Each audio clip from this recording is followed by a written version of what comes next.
तो बच्चों अब मैंने एक प्रॉब्लम ली है, जो प्रॉब्लम है साइन ए बराबर 8/17। तो कॉट ए का मान बताइए। ये जितनी सरल प्रॉब्लम दिख रही है उतनी है नहीं, लंबी प्रॉब्लम है। इसमें गड़बड़ होने की संभावना ज़्यादा होती है, क्योंकि बच्चे पूरे पारंपरिक तरीके से इसको सॉल्व करने की कोशिश करते हैं। तो हम यहाँ पर सूत्र का प्रयोग करके इसका आंसर निकालेंगे। तो उसके लिए हमको देखना पड़ेगा कि साइन का रिश्ता कॉट से कैसे आता है। तो साइन का रिश्ता कॉट तक कैसे आता है, पहले साइन का रिश्ता जो होता है वो कॉसेक के साथ निकालेंगे हम, कॉसेक ए के साथ। ये आपको समझने के लिए है, ऐसा लिखने की आपको एग्जाम में ज़रूरत नहीं होती। और कॉसेक का रिश्ता देखेंगे हम कॉट ए के साथ देखेंगे। तो हम ये दिमाग में रखेंगे कि साइन ए का हमारे पास कॉसेक ए के लिए कोई सूत्र है। जी हाँ, बिल्कुल सूत्र है। हम जानते हैं कि साइन ए बराबर क्या होता है, 1 कॉसेक ए होता है, क्योंकि ये साइन ए का इन्वर्स होता है। तो कॉसेक ए इसलिए क्या हो जाएगा, since sine A is equal to 1 cosec A, therefore cosec A is equal to हो जाएगा 1 साइन ए। और 1 साइन ए हो जाएगा तो हम 1 साइन ए की वैल्यू रख देंगे 8/17। तो ये उलट के क्या हो जाएगी 17/8, यानी कि सीधा सीधा भी हम अगर साइन की वैल्यू को उल्टा कर देंगे तो ये आंसर कॉसेक ए निकल गया। अब हम जा रहे हैं कॉट के पास। तो देखेंगे कि कॉट का कोई सूत्र कॉसेक में होता है। जी हाँ, होता है, बिल्कुल होता है। अभी मैंने आपको बताया था थोड़ी देर पहले। कॉट ए का जो सूत्र होता है हमारे पास, वर्गमूल कॉसेक स्क्वायर ए माइनस 1 होता है। कॉसेक स्क्वायर ए माइनस 1 होता है। तो यहाँ पर थोड़ी सावधानी बरतनी पड़ेगी हमने। कॉसेक स्क्वायर की वैल्यू हमारे पास, कॉसेक की वैल्यू हमारे पास 17/8 है।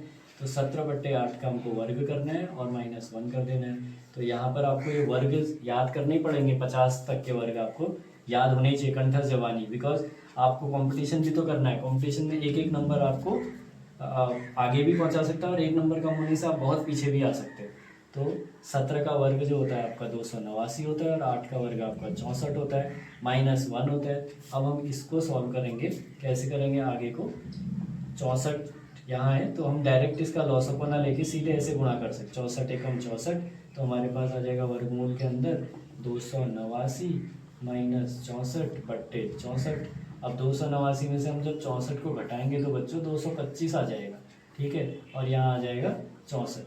अब 225 का वर्गमूल निकाल लेंगे तो 15 होता है और 64 का वर्गमूल 8 होता है। तो आपका आंसर जो हो जाएगा 15/8 हो जाएगा। ये आपका आंसर हो गया, यानी कि आपको अगर साइन ए 8/17 दिया है तो दूसरा आंसर आपका ये 15/8 हो गया।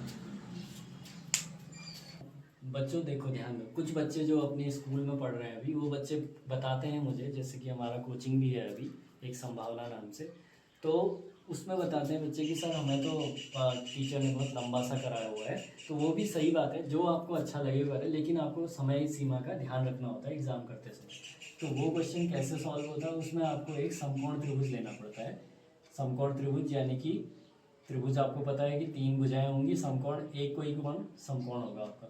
अब इस समकोण त्रिभुज में आप कोई भी एक कोण ले सकते हैं, ए बी और सी, लेकिन वहाँ पर आपको बताया जाएगा कि ये कोण समकोण है, मतलब बी पे कोण 90 अंश है कि ए पे कोण 90 अंश। अब यहाँ पर साइन ए दिया है तो इसका मतलब ये तो कोई कोण है 90 अंश, जाहिर है ये नहीं हो सकता क्योंकि इसका रेशियो 8 और 7 दिया है।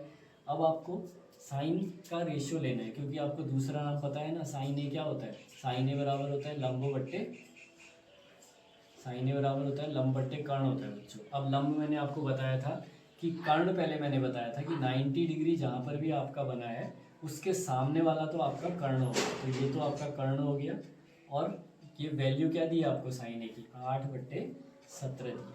तो लंब की जगह 8 है और कर्ण की जगह 17 है। तो इसका मतलब कर्ण आपके, ये सीक्रेट क्या दिया हुआ है इस क्वेश्चन में, जो कर्ण है आपका वो 17 है। तो कर्ण आपका 17 है तो इसकी जगह आप 17 लिख देंगे। अब आपको ये देखना है कि लंब कौन सा होगा।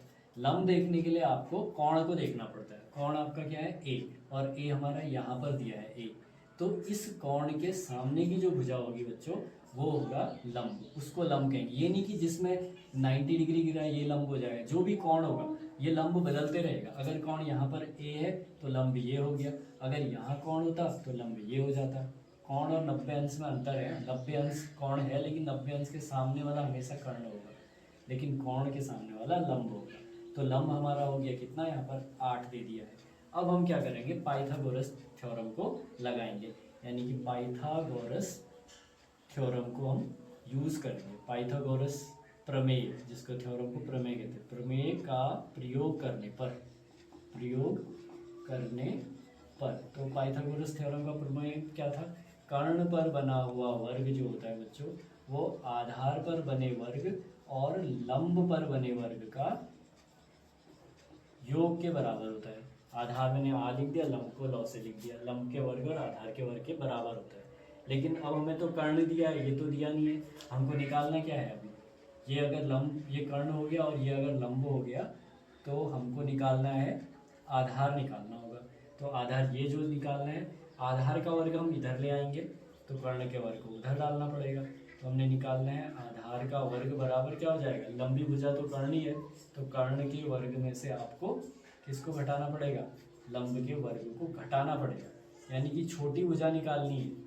अगर कर्ण निकालना होता तो योग वाला सूत्र लगाते। अब हमको आधार या लंब निकालना होगा तो माइनस का साइन आएगा, इसको दिमाग में रख लीजिए आप, क्योंकि आधार निकालेंगे तो भी बीच में माइनस होगा और आप लंब निकालेंगे तो भी बीच में माइनस होगा, पहले में कर्ण ही आएगा। अब कर्ण कितना दिया आपको, 17, तो 17 का वर्ग आपने करना है, और लंब कितना दिया, 8 का वर्ग आपने करना है।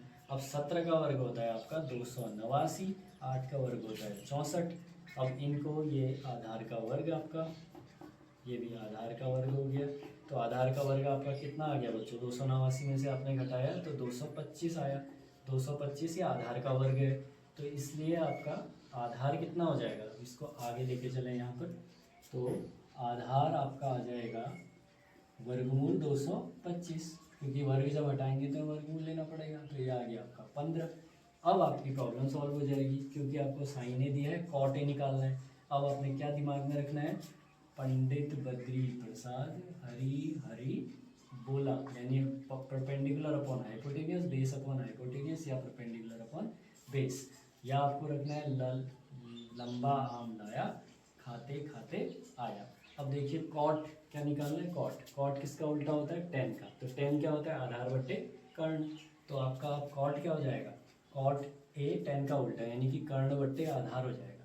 तो कॉट बराबर होता है कर्ण बट्टे आधार, ठीक है। तो कर्ण बट्टे आधार, कर्ण की वैल्यू देख लो आप कितनी है, कर्ण की वैल्यू आपकी यहाँ पर कॉट में आपने देखी, कर्ण की वैल्यू आपकी कितनी मिल रही है आपको, ये आधार तो आपने क्या क्या दिया, सॉरी यहाँ पर देखिए ये है 10, तो ये होगा ना बच्चों लंब बट्टे आधार, ये तो साइन कॉस और ये 10 होता है, तो आपका तो लंब बट्टे आधार है ना, तो लंब बट्टे आधार है, तो आपका कॉट क्या हो जाएगा आपका, ये ध्यान देना पड़ेगा, बोलते बोलते ना कभी कभी हो जाता है गड़बड़। तो कॉट ए बराबर जो होगा वो 10 का उल्टा है, 10 है आपका लंब बट्टे आधार, तो कॉट ए क्या हो जाएगा, आधार बट्टे लंब हो जाएगा, ठीक, आधार बट्टे लंब। अब आधार आपका कितना निकला 15 और लंब आपको 17 दिया था, तो कॉट ए बराबर हो गया 15/17, ये आपका आंसर हो गया।